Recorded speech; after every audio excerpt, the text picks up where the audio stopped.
شعور کی ایک اور کرن کے ساتھ میں ہوں چودھری محسن عابدی۔ ناظرین، ایک شخص نے کسی کے ساتھ یہ شیئر کیا کہ آج معاشرے میں غربت بہت ہے، تو اس نے کہا اصل میں غربت نہیں ہے بلکہ خواہشات کے پورا نہ ہونے کی غربت ہے۔ اس نے کہا کہ میں نے وہ بھی وقت دیکھا ہے جب لوگ تختی پہ لکھا کرتے تھے اور تختی پہ لکھنے کے لیے جو سلیٹی ہوتی تھی وہ بھی ان کے پاس میسر نہیں ہوتی تھی۔ صرف سوٹ عید کے موقع پہ پرچیز کیا جاتا تھا اور وہ بھی اکثر اسی رنگ کا لیا جاتا تھا جس رنگ کا بعد میں اسکول میں بھی چل جائے اور عید پہ بھی گزارا ہو جائے۔ اور جب وہ زندگی میں مختلف موقعوں پہ کسی بھی شادی بیاہ پہ جاتے تھے تو اکثر اوقات پرانے کپڑے ہی پہن لیا کرتے تھے یا کوئی ایک آدھا عید کا سوٹ یا کوئی خاص سوٹ پرچیز کر لیتے تھے۔ لیکن آج کیا ہے؟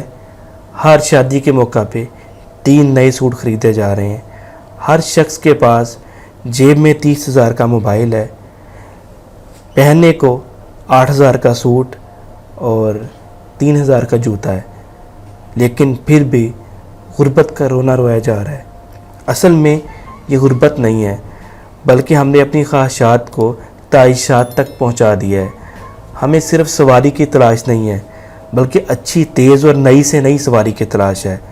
ہمیں صرف کپڑے نہیں پہننے بلکہ مہنگے سے مہنگے کپڑے پہننے ہیں۔ ہمیں ضروریات کو پورا نہیں کرنا بلکہ تعیشات کی طرف جانا ہے، اور یہی تعیشات، یہی خواہشات ہمیں غربت کا تصور دیتی ہیں۔ حقیقت میں اگر ہم اپنی خواہشات کو اس دائرے میں رکھیں جو ہمارے پاس وسائل موجود ہیں تو غربت کبھی بھی اس دنیا میں نہیں ہے۔ غربت صرف یہی ہے جب ہم اپنے وسائل سے زیادہ خرچ کرتے ہیں اور پھر اپنی خواہشات کو پورا نہ ہونے کی وجہ سے رونا دھونا شروع کر دیتے ہیں۔ امید ہے آج کی گفتگو ہماری زندگی کو بہتر کرنے میں مدد مہیا کرے گی۔ ہمیں اپنی خواہشات کو اپنے وسائل کے دائرے میں رہتے ہوئے اپنی خواہشات کی تسکین کے لیے عملی اقدامات کرنے چاہیے تاکہ ہم جو بھی ایفرٹ کریں اس وقت میں اس کا فروٹفل رزلٹ حاصل کیا جا سکے۔ امید ہے آج کی گفتگو آپ کو پسند آئی ہوگی۔ چودھری محسن عابدی کو اجازت دیجیے۔ اللہ حافظ۔